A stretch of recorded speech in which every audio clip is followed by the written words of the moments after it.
नेपालका अधिकांश स्थानमा पाइने प्रमुख वनस्पति हो तितेपाती। जताततै पाइने तितेपातीको औषधीय गुण भने कमैलाई मात्र थाहा होला सायद। तितेपाती सामान्यतया पूजाआजा या श्राद्धमा बढी प्रयोग गरिन्छ। यो वनस्पति पशुलाई सोत्तरको रूपमा पनि बेच्याउने गरिन्छ। कुनै कुनै पशुले मिठो मानेर पनि खाने गर्छन् तितेपाती। तितेपाती निकै बास्नादार पनि हुन्छ। सहज रूपमा जंगल या खेतबारीमा पाइने यो जडीबुटी अर्थात् तितेपाती स्वास्थ्यका लागि पनि निकै उपयोगी साबित भएको छ। विभिन्न औषधीय गुणका कारण पनि तितेपातीलाई औषधिको राजा पनि भन्ने गरिन्छ। तितेपातीलाई अंग्रेजीमा मगवट वा ब्ल्याक सेज भनिन्छ भने यसको साइन्टिफिक नाम चाहिँ आर्टेमिसियस भाल्गारिस हो। तितेपातीका विभिन्न प्रजाति भए तापनि नेपालमा 6 प्रजातिका तितेपाती उपलब्ध भएको तथ्याङ्क छ। पूर्वी अफ्रिकी मुलुक मदागास्करले कोरोना भाइरस विरुद्ध एक चमत्कारी बिरुवाको प्रयोग तितेपातीलाई घोषणा गरेको थियो।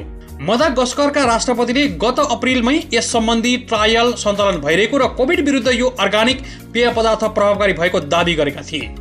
तितेपाती औषधिको काम मात्र होइन, धार्मिक कार्यमा समेत उपयोगी हुने गरेको छ। सुकेको तितेपातीमा पाइने सक्रिय तत्त्वलाई आर्टेमिसिनिन पनि भन्ने गरिन्छ, जसलाई मलेरिया विरुद्धको औषधिको रूपमा प्रयोग गरिन्छ। सन् 1970 मा मलेरिया विरुद्धको औषधि सम्बन्धी खोज गर्दा चिनिया वैज्ञानिकले पहिलो पटक यसको गुण पत्ता लगाएका थिए। बीबीसीले बनाएको एक रिपोर्टमा विश्व स्वास्थ्य संगठन अर्थात् WHO ले भने तितेपातीको कोरोनाका बिरामीलाई फाइदा पुग्ने भए तापनि त्यस्तो प्रमाण भने नभएको बताएको उल्लेख गरिएको छ। लामो अनुसन्धानपछि तितेपातीबाट बनेको औषधिबाट मलेरिया निको पार्न सकिने खोज चीनले पहिलो पटक सन् 2015 मा पत्ता लगाएपछि यसको महत्त्व झन बढ्दै गएको छ, जसका कारण चीनले नोबेल पुरस्कारसम्म जित्न सफल भएको थियो। विभिन्न खाद्यान्नलाई बिग्रन नदिन र किरा लाग्नबाट बचाउन अहिले पनि परम्परागत रूपमा गाउँघरका किसानहरू तितेपाती प्रयोग गर्ने गरेका छन्। पाल्पाको 3औं गाउँपालिकामा तितेपातीको तेल उत्पादन सुरु गरिएको छ। करिब 15 वर्ष अघि नै सोको उत्पादनका लागि उद्योग स्थापना गरिएको भए तापनि प्रभावकारी ढङ्गले चल्न सकेको थिएन। स्थानीय जडीबुटी संस्था सहकारी संस्थाले झुम्सामा तितेपातीको तेल उत्पादन सुरु गरिएको सहकारीका अध्यक्ष झपेन्द्र जीसीले जानकारी गराए। उनले आगोबाट पानी तताई त्यसको तापबाट मेसिनको प्रयोग गरी तितेपातीको तेल निकाल्न थालिएको, तर प्रविधिको सहयोग पाएमा काम छिटो र छरितोसँगै प्रभावकारी हुने हुँदा सरकारले यसको व्यवस्थापन गर्नुपर्ने बताए। करिब 4 रोपनी जग्गामा रु 15 लाखको सानो मेसिन जडान गरिएको छ। उनले यसबाट काम गर्न समस्या रहेकाले ठूलो मेसिन स्थापना गरेर पाल्पामा पाइने अदुवा, बेसार र अन्य जडीबुटी समेत प्रशोधन गर्न सकिने सुनाए। सहकारीले गाउँ टोलमा पाइने तितेपातीलाई प्रति किलो 8 रुपैयाँमा खरिद गर्दै आएको छ। पाको जग्गामा रहेको तितेपातीबाट स्थानीय स्तरमा समेत स्वरोजगार सिर्जना हुने गाउँपालिकाका अध्यक्ष ओम बहादुर घरतीले बताए। 5 क्विन्टल तितेपाती एक पटकमा पेल्दा 1 लिटर तेल निस्कन्छ। 1 लिटर तेललाई करिब 10,000 सम्ममा बिक्री गर्न सकिन्छ। पाल्पामा पनि बेसार, अदुवा, तेजपात लगायतबाट समेत मनग्य आमदानी गर्न सकिने सहकारी संस्थाले जनाएको छ। गाउँघरमा प्रशस्तै औषधिजन्य जडीबुटी पाइए पनि यसको प्रशोधन सुविधा नहुँदा महत्त्व नचिन्दा ओझेलमा परेकामा अब सहकारीले प्रशोधन यन्त्र उपलब्ध भएमा अन्य जडीबुटीलाई पनि प्रशोधित गर्ने र विदेशमा समेत निर्यात गरेर राम्रो आर्थिक उपार्जन गर्ने योजना बनाएको छ। नेपालमै उदाहरणीय काम गरेको सहकारीले बाँदर, बँदेल, दुम्सी लगायत जंगली जनावरले खेती खाइदिएर हैरान परेका पालपाली कृषकमा जंगल खेतबारीमा समेत राम्रोसँग फैलिन सक्ने तितेपातीबाटै पनि राम्रो आमदानी गर्न सक्ने आशा पलाएको छ। सहकारीका सदस्य बुद्धिराज गौतमले फ्याँकिएका बिरुवाबाट पनि आमदानी लिन सकिन्छ भन्ने ज्वलन्त उदाहरण तितेपातीको तेल निकाल्ने कार्यले सबैलाई उत्साह थपेको बताए। संस्थाले अहिले 7 जनालाई रोजगारी समेत दिएको छ। विक्रमसम्म 2056 सालमा स्थापना गरिएको संस्थामा 165 शेयर सदस्य रहेका छन्। कृषि तथा वन विज्ञान विश्वविद्यालय रामपुर चितवनले तितेपातीको सेनिटाइजर उत्पादन गरेको छ। विश्वविद्यालयको जैविक प्रविधि केन्द्रले उत्पादन गरेको सेनिटाइजरमा इथानोल, ग्लिसरिन, हाइड्रोजन पेरोक्साइड र तितेपातीको सम्मिश्रणबाट सेनिटाइजर उत्पादन गरेको विश्वविद्यालयका उप प्राध्यापक सरोज सापकोटाले जानकारी गराए। तितेपातीको तेल प्रयोग गरी बनाइएको सेनिटाइजर पहिलो प्रयोग भएको बताउँदै उनले भने सेनिटाइजर विश्व स्वास्थ्य संगठनको मापदण्ड अनुसार तयार पारिएको हो। केन्द्रले पहिलो चरणमा 180 लिटर सेनिटाइजर उत्पादन गरेको र 20 ml को बोतलमा प्याकिङ गरेको उनले बताए। सेनिटाइजर प्रयोगमा ल्याइएको थियो र जिल्लाको नारायणगढ, नवलपुरको गैनाकोट क्षेत्रका तरकारी तथा फलफूल बिक्री गर्ने व्यवसायी तथा कृषकहरूलाई निःशुल्क रूपमा वितरण समेत गरिएको थियो।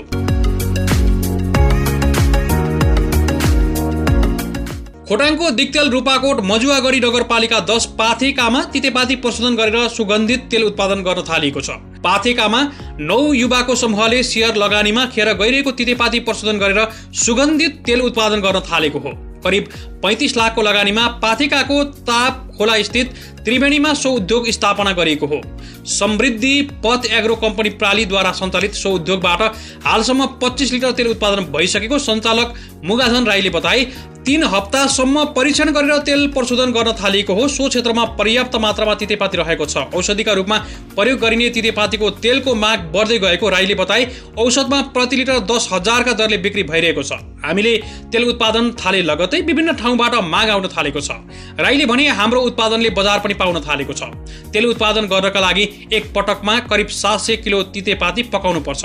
2 पटकमा करिब 2 लिटर तेल निकाल्न सकिन्छ। तितेपाती संकलन गरी बाष्पीकरण विधिबाट पकाएर तेल निकाल्ने गरिन्छ। लमजुङको कोहला सोथर गाउँपालिका 8 घामराङ बेसीमा तितेपातीको व्यावसायिक तेल उत्पादन सुरु गरिएको छ। हिमालयन हर्बो सेन्टर घामराङ लमजुङले तेल उत्पादन सुरु गरेको बताएको छ।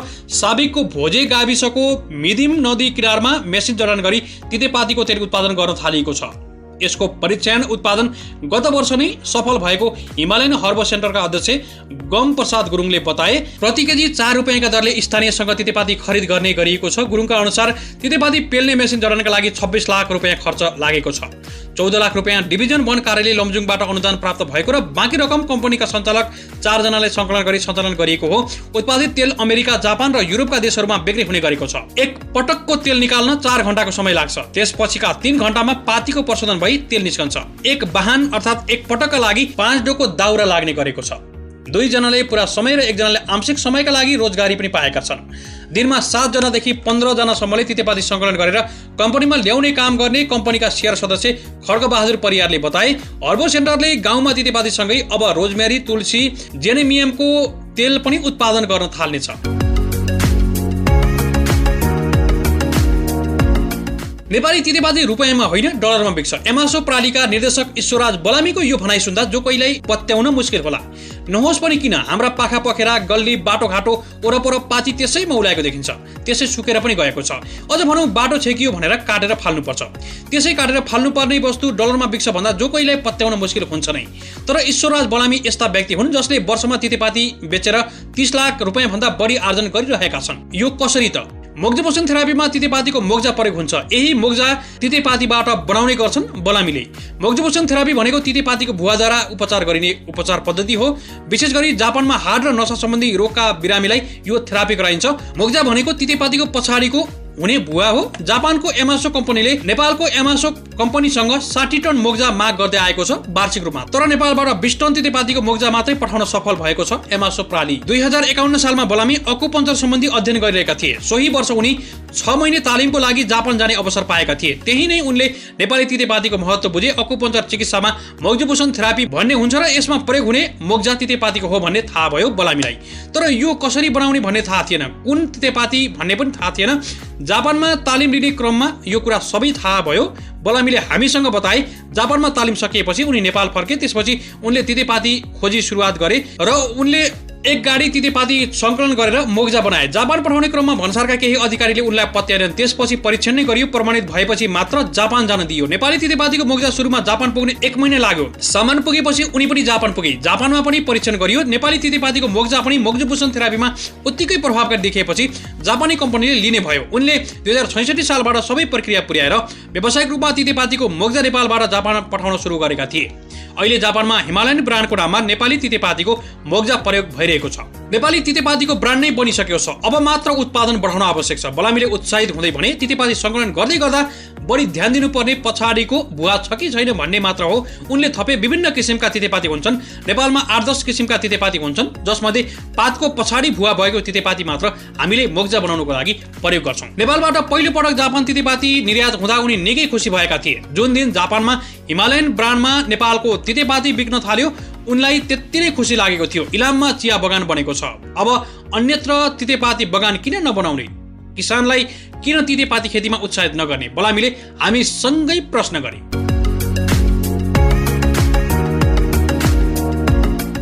भोजपुरमा पहिलो पटक भुवादार तितेपातीको व्यवसायिक खेतीको सुरुवात गरेको छ। थोरै लगानीमा आमदानी लिन सकिने तथा प्रयोगविहीन जमिनलाई सदुपयोग गर्ने लक्ष्यका साथ यसको खेतीको सुरुवात गरिएको हो। अरुण गाउँपालिका 4 चरम्बी र्याङका 2 युवा मिलेर तितेपातीको व्यवसायिक खेती सुरु गरेका छन्।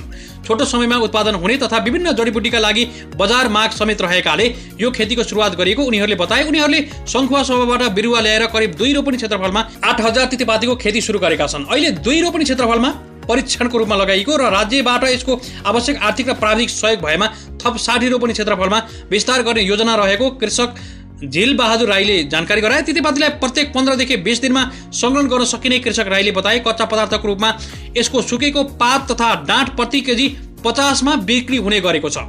कृषक राईले भने हामीले गत भदौ महिनाबाट व्यावसायिक खेती सुरु गरेका हौं। हामीले 8000 बिरुवा लगाएका थियौं। डिभिजन वन कार्यालय भोजपुरले जिल्लामा रहेका यस्तो विस्तारका लागि आवश्यक प्रक्रिया अगाडि बढाएको छ। बाँदर लगायत अन्य वन्यजन्तुको कारण स्थानीय बसाइ सर्दा धेरै जमिन बाँझिँदै गएकाले तितेपातीको खेतीलाई विस्तार गर्न सके स्थानीयको आर्थिक विकासमा टेवा पुग्ने कार्यालयको भनाइरहेको छ। सङ्खुवा सभाको खाँदबारी नगरपालिका 1 का मिनेश श्रेष्ठ यति बेला तितेपाती खेतीमा व्यस्त छन्। काठमाडौँमा रहेर 34 वर्ष थाङका चित्र कोरेर बिताएका उनले अहिले खाँदबारी नै फर्केर आफ्नो बाँझो जग्गामा तितेपाती खेती सुरु गरेका छन्। उनी यसैबाट मासिक 1 लाख रुपैयाँ कमाइरहेका छन्। उनले खाँदबारी 1 स्थित दर्शनी धारा नजिकै रहेको आफ्नो करिब 20 रोपनी र 20 रोपनी जग्गा भाडामा लिएर तितेपाती खेती गरिरहेका छन्। मिनेश तितेपाती तथा जडीबुटी उद्योग नामक व्यावसायिक फर्म दर्ता गरेर उनले खेती गरिरहेका छन्। आफ्नो बाँझो जग्गामा तितेपाती मात्र उत्पादन गर्न सके आर्थिक लाभ लिन सकिने उनको अनुभव छ। उनले अहिले आर्टिबिसिया र भल्गरिस जातको तितेपाती खेती गर्दै आएको बताए। खाँदबारी बजारमा नै घर भएका श्रेष्ठले काठमाडौँबाट फर्केर होटल सञ्चालन गरे।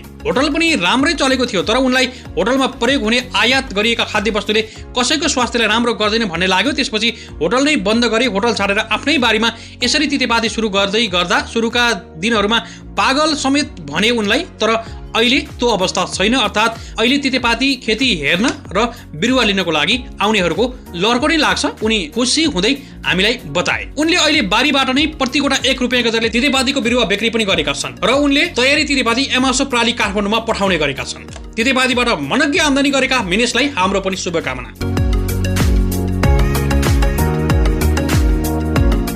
यस्तै सङ्खुवा सभा चैनपुरका टङ्क बहादुर तामाङ सरस्वती माध्यमिक विद्यालयका शिक्षक हुन्। उनले सामाजिक सञ्जालमा तितेपातीको व्यवसायका विषयमा जानकारी पाए। उनले सदरमुकाम खाँदबारीमा गएर कृषि फर्म दर्ता गरे अनि खाँदबारीबाटै 200 बिरुवा लिएर रोपेका छन्। उनी आमदानी गर्नेमा विश्वस्त छन्। विद्यालयको समयभन्दा बाँकी समयमा आफ्ना खाली जग्गामा तितेपाती खेती सुरु गरेका छन्। उनले व्यावसायिक खेती सञ्चालन गर्न सबैलाई सुझाएका पनि छन्। उनले एक पटक रोपेपछि पटक पटक रोप्न नपर्ने, थोरै समय मात्रै भए पनि आमदानी दिन सकिने भएकाले यो खेती सुरु गरेको बताए। उनले मात्रै होइन, छिमेकी जिल्ला भोजपुर, धनकुटा लगायतका क्षेत्रबाट पनि बिरुवा लैजाने गरेका छन्। तितेपातीबाट नसर्ने रोगहरूको उपचार तथा दैनिक उपभोगमा समेत महत्त्व रहेकाले विश्व बजारमा पनि दिन प्रतिदिन माग बढ्दै गएकाले तितेपातीको सम्भावना भएको बताए। आफू जस्तै अरूलाई पनि बाँझो जग्गामा तितेपाती रोप्नको लागि सल्लाह दिन्छन् शिक्षक टङ्क बहादुर तामाङ। हामीले यस्ता तितेपातीसँग सम्बन्धित केही काम गरेका र तितेपातीमै संलग्न भएका केही व्यक्तिहरूको कुरालाई कार्यक्रममा समेट्ने प्रयास गरेका छौँ र हामीले आवश्यक परेको खण्डमा हामी उहाँहरूको कुराकानी सँगसँगै चाहिँ तितेपातीको सम्भाव्यतालाई नजिकबाट र यसको सम्भाव्यता साँच्चीकै बजार छ त अथवा तितेपातीको जुन तेल चाहिँ बिक्री हुन्छ त अथवा बिक्रीको लागि कहाँ छ त, कहाँ सम्पर्क गर्ने अथवा यसको बजार सुनिश्चित छ त भन्ने विषयमा चाहिँ हामी केही दिन पछाडि अझै जानकारीमूलक खोजमूलक सामग्रीहरू यहाँहरूमाझ ल्याउनेछौँ। कार्यक्रम कृषि सवालका लागि असीम सागबोटाको रिपोर्ट।